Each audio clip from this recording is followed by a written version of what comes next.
We interrupt your regularly scheduled program to bring you another episode of We Can Help with Dave and Woody, already in progress. Dave, you can't do that this quickly in retirement. Well, I've been reading about it, and there's 50-50. People say you can, and people say you can't. So, All right. I would recommend against it. So, anyhow, hey, I don't even know what we're talking about now. neither do I. Well, Are we back? welcome to a new season. Yeah. So now you boxed me in. So what do? Yeah, it's a new season. This is Yeah. episode 145. By the way, That's what I have written down, at least. did you see where I put up the post? I said episode 144. That's a gross. Yeah. Is it? Or is that a Baker's? No, Baker's dozen's 13, right? Yeah. A gross is One- 12, a dozen. Alexa, what defines a gross? Some picture you don't like looking at. A gross is a group of 144 items, which is equal to 12 dozen. See, that's how you do it. A dozen. All right. Yeah. A Very bushel good. and a peck.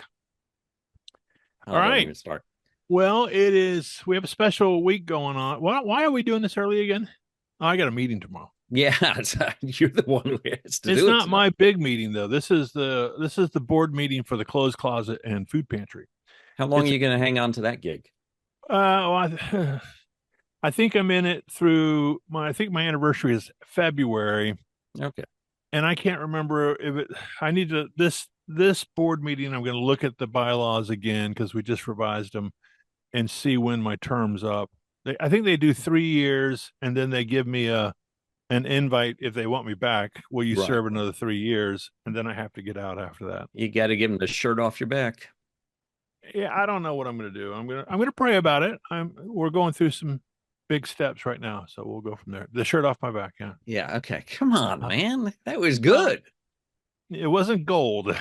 No, I didn't say gold. I said it was good. I saw an interview with Seinfeld the other day, and he was telling this guy the stuff he has are diamonds. So he didn't say gold anymore. He said they were diamonds. They're diamonds, Jerry. Anyway, Anyhow, do you want to tell our crowd what's up with this season? yeah. Okay, so it's summer, folks, and I'm gonna introduce the idea, and then Woody's kind of give you some context about what some things that took place in the past. So I saw a post on LinkedIn recently. We're members of the Sigma Chi private group on LinkedIn, and Sigma Chi does a pretty nice job of publishing what's from national, I assume, what's going on LinkedIn. And so I got a post the other day that said that they have the numbers are in over 63,000 life loyal SIGs in the world. Life loyal is a alumni status of basically someone who paid an extra $100. I think at the end Paid extra dues. I think he paid extra dues because you get an extra weird pin, but it's okay. I'm not making fun of it. I'm not a life loyal SIG, and Woody and I were just talking about that we should. Maybe we'll get one honorary degree. Yeah, there you go. There you go. For Anyways, this podcast. Yeah, so there were 20 chapters recognized recently as top 20 in the nation. Let me read this real quick. I got a picture of it, I do believe, if I did my job. So Sigma Chi fraternity, top 20 life loyal chapters, and these are chapters with 500 plus initiated members. And it says what we want to do, and I'm going to let Woody talk about this in just a second. Over each summer, fraternity life happens. The meat and potatoes is obviously during fall and spring semester. You have fall rush that kicks off, and then all the events fire up and you're ready to go. And so summer is kind of one of those weird times where you get guys on campus still taking classes, but the brotherhood is not as. I don't think we met. Did we? Did we have meetings even? I don't think so. We might have taken the summer off. I don't remember, Yeah, but that was the time period for me, like when Worrell ran his Jeep through the front of the house, that I spent time fixing the house over summer break. And, you're working, you're trying to make some money so you can still live on campus and all that sort of stuff, but you still got things going on. So what we're going to do is take a summer tour. and we're going to reach out to some of these chapters and see if we can't get a hold of someone who represents the chapter, like a consul or someone in leadership, introduce ourselves as Dave and Woody. They probably already know who we are. Yeah. But I mean, that's a given. Yeah. And then what we want to do is celebrate the SIG chapters that have been recognized for life loyal chapters. There's 20 of them. We won't give it away just yet who they are, but they represent across the country. And then we'll do some corny, we'll have some serious questions. The consul is the president of the chapter, so we're not going to be talking to the guy that's face down in the keg stand. We're going to be talking to the leader of the fraternity. Maybe it's one and the same, depending on the chapter. But you're right, could be. But we'll have fun with it, and so for those who aren't Sigma Chi, I think you'll still find some interest in the. Yeah, it won't dictate the entire show. We'll dedicate maybe a 15-minute segment to an interview with these guys, and we'll jump off. We'll cover as many chapters as we can over the summer. We can't promise we'll get to all 20, but we're going to try to catch up as many as we can. Now, Woody, if you don't mind giving us a little backstory about some of the things that we did and that you participated. You've heard some of these stories before with the rental car, but how did this, without giving away what infested the band, but what was the summer tours like? Some of the ones we did in our Ada Pi chapter. Well, I maybe let me step back on something to okay, and you can talk about your weekly drink there in a minute. A couple things I think it's important to talk about at this point before we get into that. One is this would have been our season 13. Yeah. But in good standing and in remembrance of the old days, we're going to skip season 13. And this is just going to be called the Dave and Woody Summer Tour, one chapter at a time. For those who are old enough, I think you remember when there wasn't a row 13 on the plane or a floor 13 in the building because it was considered unlucky. When did you think that started changing? The 80s and 90s? Maybe? We could ask about that. Alexa, is there still... How do I ask this question? What are you asking about? Well, you need me to check something specific? Well, I'm working on it. Are there, at the number 13, do we still have airplanes without rows, number 13, and buildings without 13th floor? Yep, both still exist. Many airlines skip row 13 due to superstition, and lots of buildings jump from floor 12 to 14. Want to learn where this superstition originally came from and how it spread? Yeah, you can do it quickly. No, that's impossible. Actually, the superstition about 13 is pretty interesting. It likely started in Europe after the Middle Ages, with tarot cards and dinner party myths contributing to its bad reputation. Want to know how this superstition plays out in things like airplanes and buildings today? No, we'll save it for another time. But that's interesting. So like Woody says, and I'll let you continue, Woody, where you left off. You don't even remember, do you? Huh? I said you don't even remember. And there was one other thing I thought I wrote it down, but I didn't about why we're doing. So I thought in our quick prep meeting I was supposed to give the origins of the band Infested, but you were more curious about after its formation, our tour schedule. Well, it's a top secret. You can't give all the origin nature of the band. Right. So those who know. Yeah. So me and the fellow band members would decide at one point in the year, where we wanted to quote unquote tour. And I believe our first, now I got to get the order right in my head. The first tour we ever did was the Capitol tour. And that's where we rented a car. It was supposed to stay in the state of Florida on a Thursday night. Yeah, and I think we got into Washington, D.C. on a Friday morning, played around Friday and Saturday, and drove back Sunday. Budget rent-a-car at the Orlando airport. If you're still around and you remember the car that came back with a couple thousand miles on it in 2 days. Or 3 days, whatever it was. The brochure said unlimited miles. There was a point at 3 o'clock in the morning in a South Carolina rest stop where we're trying to figure out how to disconnect the odometer cable because we got that far and we're like, hey man, is this are we gonna get in trouble for this?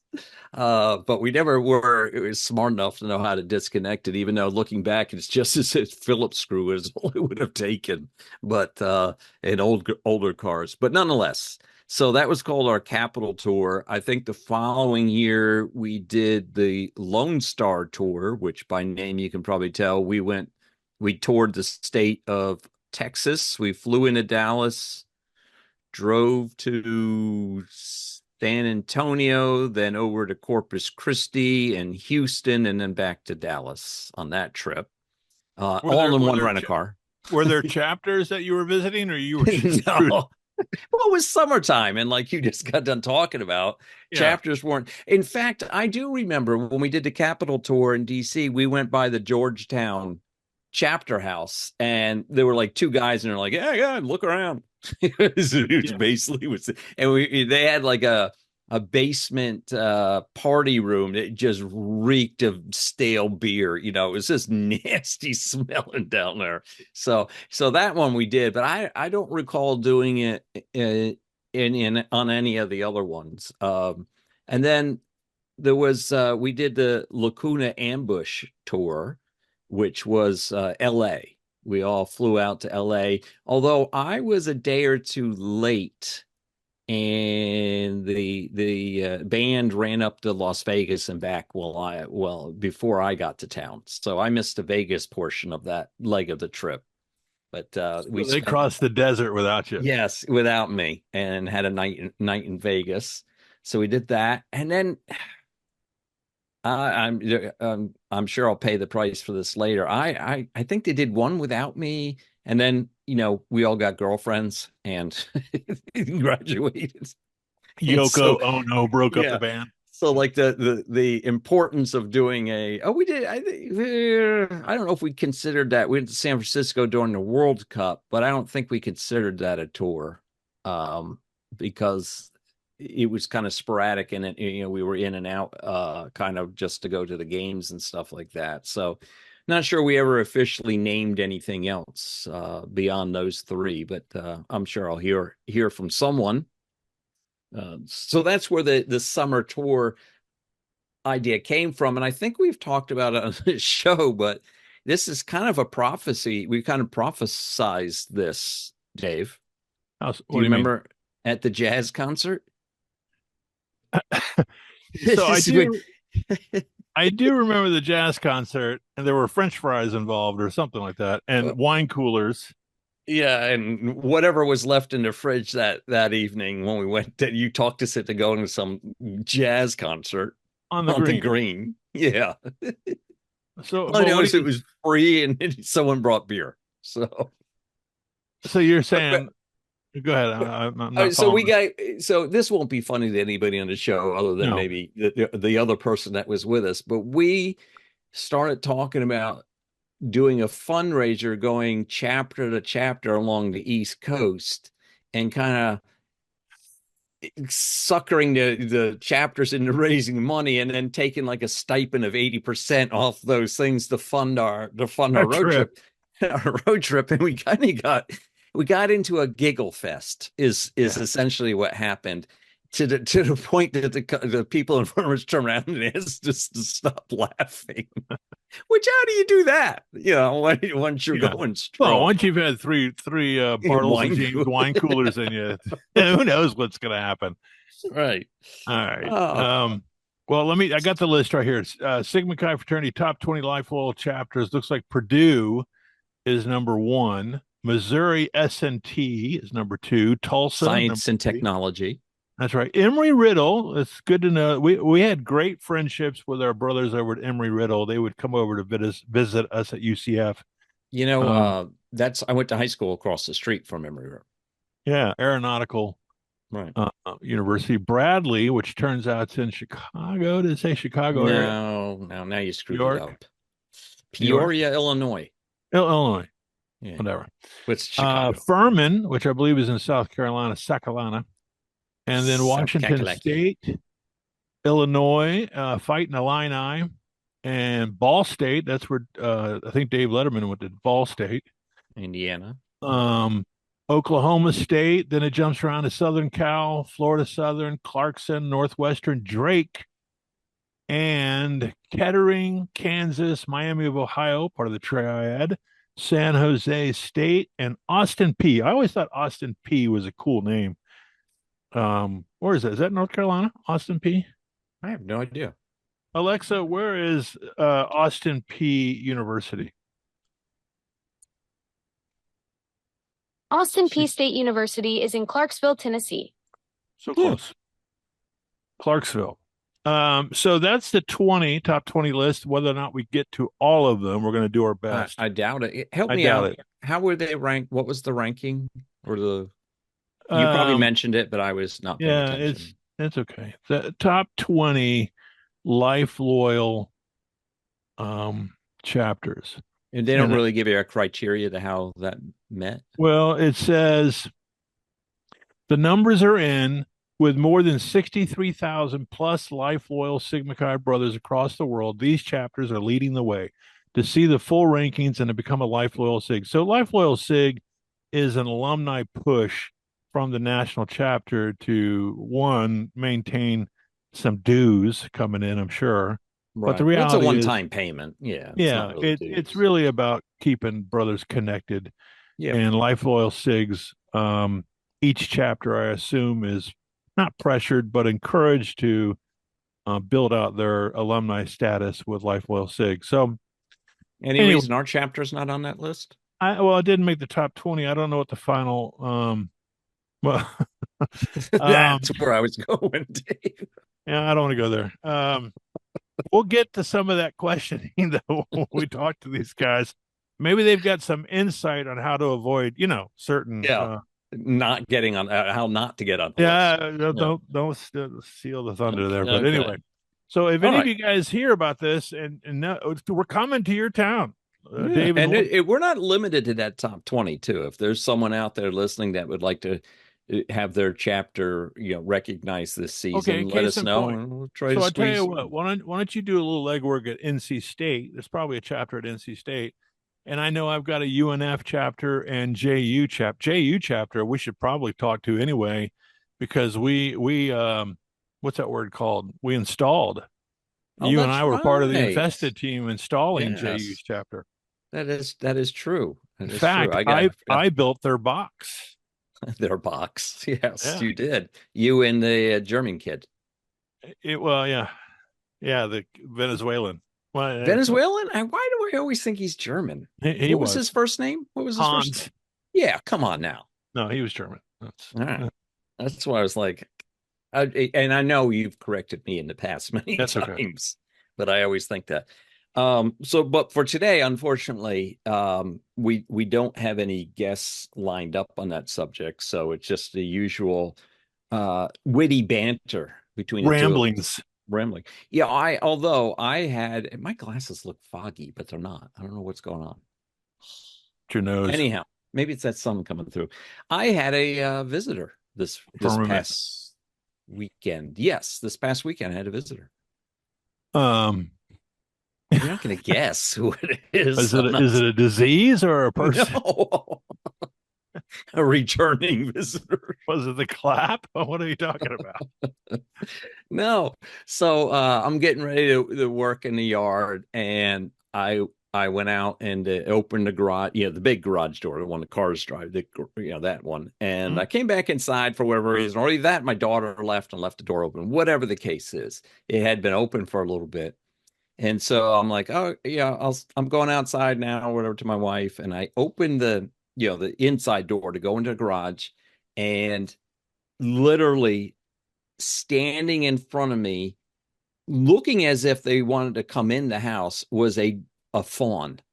Oh, and just a little, it's still bright white spots, everything on it. I'm like, holy, and I closed the door going like, Barb, you gotta come over here. I didn't project correctly, so she's thinking something horrible happened, right? And I'm like, no, you got to see this, So she comes over, and I open the door, and that poor little fawn, the hook, it's barely walking as it is. It had to be within a day or two that it was born, and it just can't get any traction. It's trying to go, and it scurries under my car in the Oh, garage. And so I said, well, how are we going to get out? I said, I'll just start the car, and get oh. Bart, you can't do that. So finally I get down on my hands and knees and look, and actually it had scurried under the car and got all the way to the outside section of the car, outside the garage. And I could see it's standing there with all fours. So I had Barb go around the front of my car and start scurrying it out. And once it got out the car, it tried to come back in the garage again. I had to stop it. Then it tried to go back in the other side where Barbara was, and she pushed his little butt out the door, and he scampered away. I didn't catch. Was there a predator chasing him or something? He was trying to get away from him? I assume, because later on, as I'm mowing the yard, I saw a female deer come out, and you could tell she was looking, and I'm like, I stopped the mower, and of course I'm talking to it like it understands me. I'm like, I don't know where he went. He ran out of the garage, and he scampered. He's probably across the street in the woods or whatever. And she wasn't whatever that thing is where they stamp their paw, right? And then we were fairly close to each other too. But at one point, she came up in my front island and looked behind the bush, and I think she had put him there for the day. Ah, yeah, like they do that. Right. And I think the little guy got up to look around and ended up in the garage, and then was like, I'm not leaving, kind of thing. So I don't know if she ever found him or what. I looked across the street. I was trying, because what I was going to do is I was going to scare him back towards her if I could, but anyhow, so that did she start to squeal? Because they'll squeal and then mama comes. Never heard a sound out of it. So no, they're so I precious. didn't know they made sounds. Yeah, so. they'll do a whimper sound. Oh, okay. And that's when mama, she's in the bushes, off the edge of the grass. Yeah, you got to be careful. Yeah, that's right. And that's why I was a little timid to be close to her, but she was standing so close to the house, and I wanted to walk by and I was looking around for him so I could scare it back out and let her know where it was. But you were looking up the dry rub recipe for the backstrap bonds. People no, she's not here, baby. You just missed her. Yeah, exactly. In fact, you hang around a bit, maybe you can be part of it. Yeah, that's right. Well, look at that. We have a main course now. Thank you.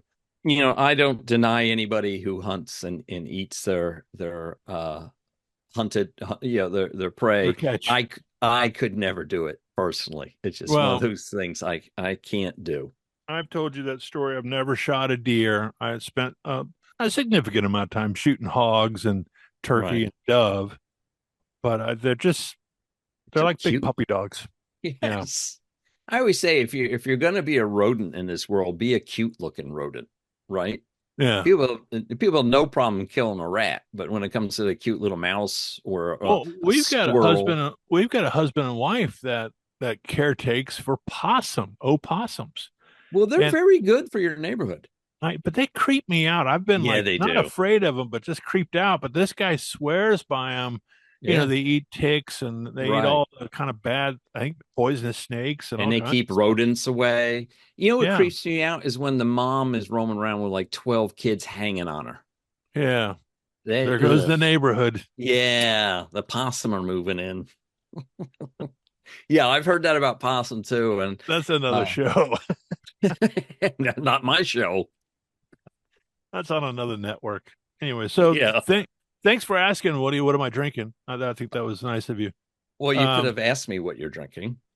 Well, that would be somewhat redundant, wouldn't it? For me to ask you, what am I drinking? It's bourbon. Imagine Get that. Out, you. I know. All things bourbon. Is that the only alcohol you drink straight? Sorry to interrupt your spiel. I did this thing. I don't know. I'm 62. I said I would never drink scotch until I got to be 50 years old because it just felt like, I don't know why, but I went to scotch for a while. I really don't drink that much. I know this show looks like I'm a lush, but I'm not. Well, this is the 1 hour a week. And I did have 16 and the 16 other photos you sent me during the week of your but other than that, that's the only time you That's drinks, the only time. Yeah. Usually when I'm asleep, I'm not doing that. But anyway, So this is Knob Creek. You asked me last week, did I have any more 100? This was this was in the back of the shelf. And you know, when you get to the end of the bottle and you feel like I just might as well finish it. Well, Yeah. there's a Pretty little bit healthy of pour there. yeah, a little bit more than I thought was in the bottle, but waste not, For want most not. people, that's a cereal box, right? They're like, oh, it's only half a bowl. Let's put the rest in here. For you, it relates to your bourbon drinking. So this is the Knob Creek 9, which is a age statement on the bottle, 9 years old, and it is a rye mash. It is a bourbon, but a high rye mash. So I'm learning now stuff. This is Knob Creek tends to, the other alternative grain is rye and malted barley. Corn is the significant piece that makes it the bourbon. In the other bourbon I was drinking, you mentioned it at Hawaii, the Maker's Mark. Oh, Maker's Mark is noted for they use spring, was it red? I have no idea. Alexa, what is the wheat that Maker's Mark uses in their bourbon? Maker's Mark uses soft red winter wheat in their bourbon. It's a key ingredient that gives their whiskey a smoother, rounder mouthfeel compared to winter wheat. Soft red winter wheat. Oh, well, I was going with green. That's probably the problem. And it gives it that softer, sweeter, mellow. So the rye gives you what we would think is the traditional kind of bourbon punch or the Kentucky hug. And the wheat gives it a little bit of a softer, mellow. But this is Knob Creek, which is a rye mash bill. Let's make sure of that. Alexa, Knob Creek 9 is a rye mash bill bourbon. Soft red winter wheat gives bourbons a smoother, sweeter profile compared to rye. Let's let you deal with her. Alexa, is Knob Creek a rye mash bourbon? Yes, Knob Creek offers a rye mash bourbon. Their 7-year rye is aged in charred barrels. Okay, Alexa, stop. I'm phrasing that wrong, but that's a rye they're talking about. But their alternative grain is corn first to make it the bourbon, then they use rye versus wheat. And so you get a little bit. Go ahead. I interrupted you. You finish. Well, you get a little sharper bite to it, and then the mellow Maker's Mark and other brands uses a wheated. Hang on a second. You use Evan Williams. What, Alexa, what is the mash bill for Evan Williams bourbon? About $38. Evan Williams bourbon uses a mash bill of 78% corn, 10% rye, and 12% malted barley. Okay, so yours is lion's share is corn, and it's got the slight amount of rye, which gives it that little tart bite to it. And what's the barley do? I don't know. It's kind of a balancing act. I'm not a scientist, but or a chemist. But I do play one while I'm drinking. Yeah, exactly. I'm getting there. I mean, I can, like you said the other night. Playing a scientist while drinking. Okay, Alexa. And now she's cutting you down in the background. Yeah. Well, I didn't talk to her all day today, so she misses me. I got something else I want to. Oh, we have a listener update. You want a quick? Yeah, from the Spotify side of things. You want to hear that real quick? Sure. So in the last 30 days, interesting. We're obviously our primary market of listeners comes from the United States. Yeah. Florida. Yeah. Well, who knew? Florida leading the charge. North Carolina, Charlotte, Raleigh, and Statesville is number 2. California, McKinleyville. Thank you, folks out there. We know who you are. Is number 3. Illinois, Chicago, and Virginia, Charlottesville. So we appreciate you guys for coming on board. That's all there is for the United States. Now, South Korea is back in the mix. Woo! At least it's the good side. Yeah, this is Seoul, South Korea. So what I'm thinking is the guys down at the Kia, not the Kia, well, the right. Kia and the those the Hyundai plant. The Army guys you ran into. Yeah, the Hyundai plant are probably down there listening to us, or the South Korean Air Force. I don't know. That's who it was. That's who you ran into. That was our first show ever, I think. It was early on. Australia is coming in number 3 down under. New South Wales and Sydney. And then apparently Vietnam. We're in Lamdong, Providence, That wouldn't be Baulook. gator, would it? That could be. I didn't think about that. Interesting. He's not in Vietnam though. He's in Who knows what the internet goes through in your IP he's in address? Phuket. Hang on a second. Alexa, Phuket. how far is Phuket from Lam Dong, Providence, Vietnam? She doesn't do mileage, remember? Phuket, Thailand is about 855 miles, No. 1,000. Yeah, just a hop and a skip. Vietnam. Okay. Alexa, stop. I don't know. Maybe Gator. Who knows? God Maybe he knows. moved. And then France is number 5 in the. We're in the Alps. I think that's the posh that are up there skiing still with the leftover snow and spring snow. We're in Grenly-sur-Rhône, up in the Alps. Very nice. I don't have this playing well for our advertisers though, like Farah, injury attorneys and. Yeah. You know what's funny about are you getting these ads these days? It's for one of the online casinos, but all the ad starts with is, "Hey folks, this is Gretzky, glad you're listening," or whatever. I'm like, am I supposed to know who you are? Like they introduce themselves like they're world famous or something. It's like not me the coming hockey on. player though, right? No, it's just, hey, it's Claude here to tell you about so and so. I'm like, okay, who the hell are you, and why I think it's someone the kids know. No, I don't think so. I gotta try it, especially if they look at probably the age bracket of our listeners. Why in the hell would they play that on here? Well, I'm getting a lot of this mental health advertisers down here where you can go online. Well, that's targeted towards you, Dave. That's probably right. Yeah. Something about the bourbon, probably. Yeah. Usually, now when you start getting AA meeting announcements on your Stop. You got a NASCAR. So that's it. Hold on. Let's go to NASCAR in just a second. United States, South Korea, Australia, Vietnam, and France. So when you and I are kind of down in the dumps about our listenership, we got to remember we're big. We're big worldwide. Yeah, we're global. So I'd like to get Kiev, Ukraine in there, and some German listeners on board. Would be nice. Well, I'm surprised we didn't pick up some Icelandic stuff with you taking the trip over there. No kidding. They got the internet up there. You could have, like you said, published a QR code in Hawaii. That would have been kind of cool to have Hawaii. Yeah, I need to go back to my plug last week for Breezy's Rise and Shine, and I should have put a QR code on the old trailer. Do they have internet in Hawaii all the way across the ocean like that? Barely. Yeah, we pick up the Wi-Fi signal from some schmuck in California.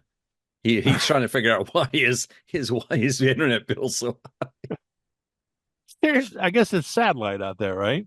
No. Do you get know? You get a whole aluminum pan up or something? How do you do it? No, there's cables under the sea. Did you know that? I know, but I did. Okay. I didn't know if you were playing a joke. I lived in London. That's how you talked on the phone. You went across the transatlantic cable, but it's just hard to fathom that someone's out there laying that stuff. That's why I believed you didn't know, because a lot of people are like, "What? No." And I'm like, "Yeah, they find the shallowest, essentially part of the oceans to cross." And they literally lay cable. There's specialty ships to do it, and special equipment that gets tied, within the cables themselves. And the original fiber cables are starting to run, kind of like a lifetime, if you will. They're running out of juice, and so they're laying new ones as we speak. So, and that's where this espionage crap's coming from. People are thinking they're deliberately cutting cables. Well, and you may not know this, but the origin of SpongeBob SquarePants is those were guys that were laying cable across the Atlantic originally. I was going to do a yes and go with it, but I couldn't come up with an angle. Like, well, what are you talking about? I think if you say it with enough delivery, there's plenty of that in the world. No, seriously, the underwater transatlantic underwater cable was That's what they were called, SpongeBob's, the guys who laid the cable, and that's where the whole thing started. Yeah, I mean, you've heard of soda jerks. I mean, that's right. These were SpongeBob's. SquarePants. Right. I don't think it's the verb. That was to cut the cable, Yeah. No, All right. we could have run with that a little bit more. There was something else you wanted to mention, and we got 10 minutes. Wasn't Yeah. there something you Yeah. just said? I know. You want to play it back? Yeah. Pat, Well, Pat Kelly. Go yeah, well, ahead. here's something. Who are people? My son blamed me for this, but so he's on his internship and he says, "Oh, and we're into race cars and stuff." And he's like, "Oh, NASCAR you brought up a while NASCAR. ago." Yeah. We need But that medicine from right. Algi, whatever that medicine is. Um I can't Anyhow, he remember. rode in his car and I said, "Is that a Paul Newman race car?" Because it was the brand in one of the versions he used to race it, and he's like, "No idea who Paul Newman is." The salad dressing, Paul Newman? Yes, same. One of the same. One and the same. And I was like, I sent him back. I said, "How do you not know who Paul Newman is?" And he blamed it on me. He says, "That's before my time. That's up to you to teach me, or bring Okay. these people to light." I'm making a note about NASCAR, but I want you to think about this. Paul Newman's is deceased, right? Yes. You talk about legacy, who you're going to be remembered by and how you're going to be remembered. This guy was an incredible actor. I think he was the guy that he and the other fellow were the original Sundance Kids or whatever. Sundance Kids, all those Yeah. great films they made together. And at the end of the day, he's going to be immortalized by salad dressings on the salad dressing aisle. Well, do you know how that came to be? And I'm going to paraphrase, but so he did that movie called Winning, which was about race car driving, I think in the late 60s. And that's when he became enamored with the racing community. Right. And so he decided, and he was a very accomplished Trans Am racer in that league. So much so that he won championships and stuff along those lines. But part of the appeal of racing of yesteryear and even in today, you don't see it in F1, but you see it in American racing, is the family aspect. And so one of the things he would do is for his race team, he would cook large meals on race weekends and feed the team. That was kind of his, he didn't have the mechanical know-how or any of those aspects. He drove the car, and when he was out of the car, he's like, "I'll make this meal." So he got into making his own salad dressing for these things. Yeah. And someone said, "Hey, you should market that." And I don't know if a lot of people know this, but 100% of the proceeds from that go to charity. Yeah. So it may be a little bit more expensive, but you can write it off at the end of the year, Well, I mean, it's a good story. It's a feel-good story, and I think it is purposeful. But I just, and I'm not that person that I have this desire to be remembered as a legacy. But I mean, you think about those guys typically are narcissists. He probably was or wasn't, but his legacy. You kind of got to be a star, right? You have to have that in your blood. But it may be salad dressings that he's remembered most for. Who knows? It's called Paul Newman's Own, is what it is. Yeah. You were going to give us a brief NASCAR update. I know we lost. Well, I don't. I'm not tied to the racing like you are, but I have to tell you this, Woody. I'm going to let you talk about it real quick. I made a diligent effort on Sunday. They were racing at Michigan International Speedway. Right. And I said, I'm going to invest in Woody's thing that he likes. I'm going to turn on the race and I'm going to watch it. And at some point, I remember texting and I'm like, do you read while this thing's going on? How do you watch this nonstop? But go ahead. I thought you were going to give me a compliment, because at one point I thought you were slightly interested. Well, I was interested, but I found it very. I do read my phone and stuff as I'm not like focused in on the race, especially the early sections, and I'll time things around those breaks they put not phase, what do they call it, stages. What is that stages about? So years ago, all the points were assigned based on your finish in the race and how many laps you did and blah blah blah, and lead and all that. Well, they were learning that drivers were riding in the back of the pack to save gas and stay out of trouble. and everything about, I don't know, about 15, 20 years ago. And they're like, well, the fans, coming to races and all their favorites are just lagging around in the back to the last 30 laps of the race. And so it became you talk about stale, it was getting really stale once that strategy was employed by most big teams. And so NASCAR came up with a stage racing where points are awarded for your finishes in each stage. And most races, other than the Coca-Cola 600, are broken into 3 stages. The first 2 are kind of shorter, and then the third is the long and final. And that encouraged they award points for finishes in each of those stages. Plus, it gives them a very convenient stage break where no racing, quote unquote, is occurring, right? So when that break, is it kind of, you said three stages, but is it kind of like a quarter system in a football game where the play stops essentially, right? they circle stop around the race and everybody goes to pit, and then no, you have it goes to yellow, it goes to caution, and then they the park on leader the track. Well, yeah, they park and try to get out. They have a little Newman's Own salad dressing and stuff. No, it's just a yellow flag event, and most gas strategies, because you always want to pit under yellow, right? That gives you the best chance of maintaining position. So this is an opportunity for everyone in the field to come in. And some people skip because it does get them back to the front of the pack. And so under yellow, are you still counting laps? Yes. Yes. So my thought about the stage, and maybe what you just said is totally different the way I was thinking, was because of the number of accidents, you could have a team based on the previous system where you had to finish.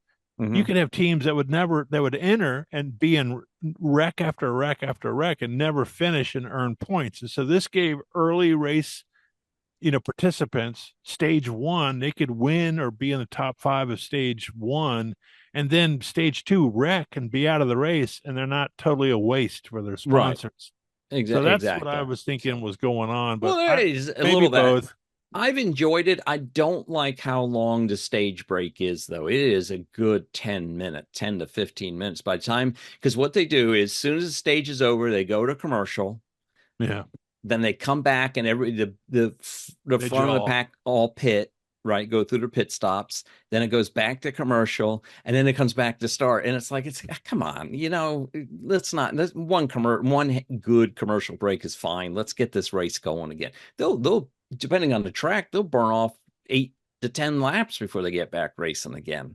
Yeah, I don't know if I like the conversation they're having with the guy in the car either. I mean, this is kind of like that NFL sideline where they're I'm getting tired of that. Or the NBA does it, NHL, everybody's doing it now. I mean, it's kind of cool. From what I understand, I've never been to a modern day race, but you can allude to this. You can actually get headsets and plug into a team, right? You can hear the pit team. Yep. You can dial into it, allows you to jump to and from different teams if you want to and hear their team radios. So you can hear the driver cussing at the pit crew and all that. If you want to. Yeah. If that's now that's cool. That fan participation piece of what NASCAR has been. I think they excel at that. I think that's what's made I do too. I think they're getting too far away from the family, though. I mean, their bread and butter is the family environment, and this push to go out west and their push to generate a Netflix show in line with F1, they're pushing the money. And it's like, I as a family guy, a dad of 3 or whatever, I can't correlate with $1 million wealth, right? These guys, with 20,000 square foot mansions, and, they have a racetrack out back.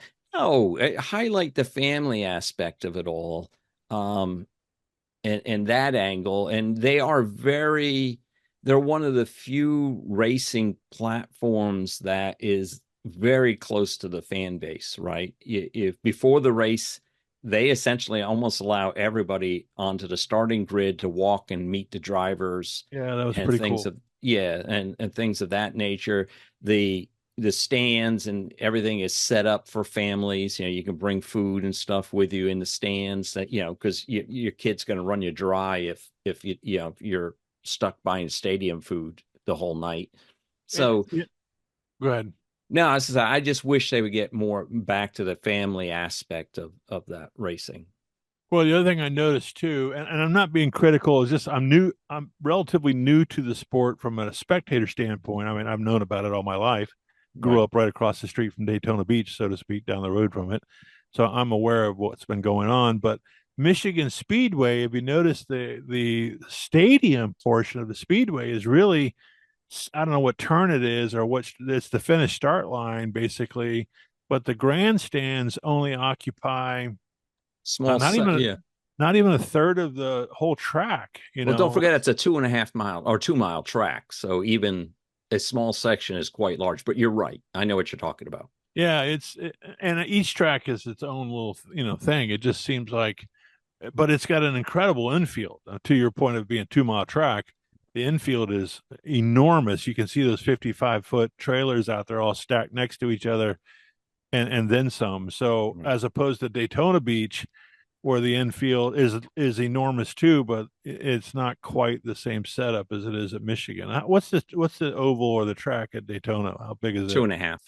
Well, I think it's the same, but Half-mile larger. but their stadium goes all the way around it except for Yeah, a couple because of they turns. host the 500 and stuff. It's Yeah. much well. There's a lot more people. The Michigan track is outside Detroit. In fact, my son's going there next week for his competition. But we could talk about that next week. We're out of time, buddy.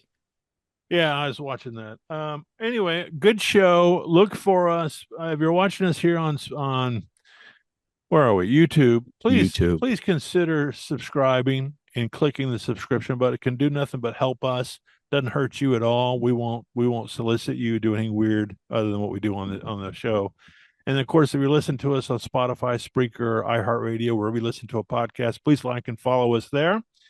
And of course, the summer tour, the Dave and Woody summer tour, one chapter at a time, is coming to a town near you, Sigma Chi's.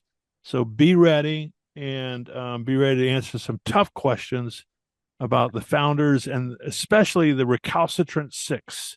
We'll give you a little tip on the clues to come. We'll expect the Greek alphabet and the recalcitrant six in order. Pledge, brother. Pay your dues. Pay your dues. All right. On that note, for the good of the order, always proud to be an Eta Pi Sigma Chi, even though things aren't. Yeah, whatever. But we're still proud. And you guys guard well the honor cross. And until next time, I didn't have the button ready. Oh, Lord. Ciao. We will see you later. Ciao.